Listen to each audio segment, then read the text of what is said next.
Why aren't you losing weight if you're doing keto? The first mistake people do while doing keto is that they're actually not doing a true ketogenic diet. Contrary to popular belief, the ketogenic diet is not a high protein diet, and it gets mistaken for the Atkins diet. The Atkins diet is a high protein diet, where the ketogenic diet is only a moderate protein diet. Now, what's the difference? And what's the problem with protein? The problem with excess protein on a true ketogenic diet is that it converts to sugar. And what is the keto diet all about?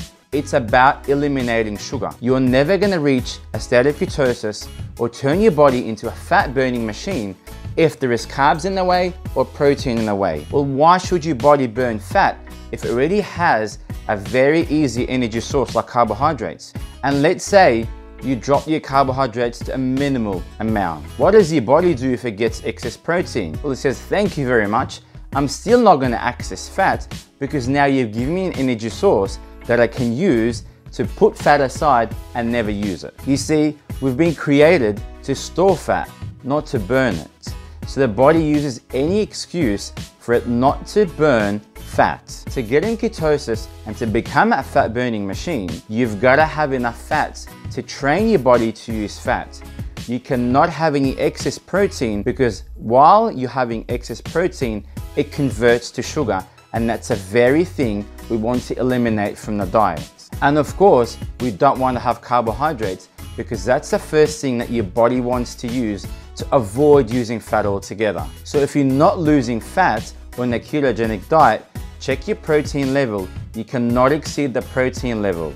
It's not an Atkins diet, and by no means, it's not a high protein diet.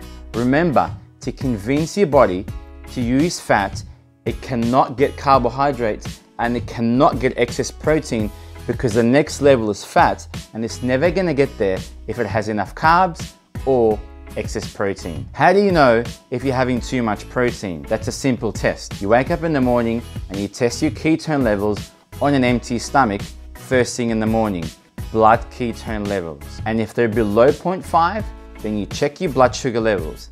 Because if you're having low carbohydrates, then really your blood sugar levels should be low. But if they're above 5.0 or 5.5, while you're having low carbohydrates, the only explanation is that you're having too much protein. So that way, you know you're having too much protein and you can adjust it and lower it. You've got to keep lowering your protein intake until your blood sugar levels are between 4.0 and 4.4. Then, that's when the magic happens. On my next video, I'll be talking to you about the second mistake people do in the keto diet and therefore achieve no weight loss. See you next time.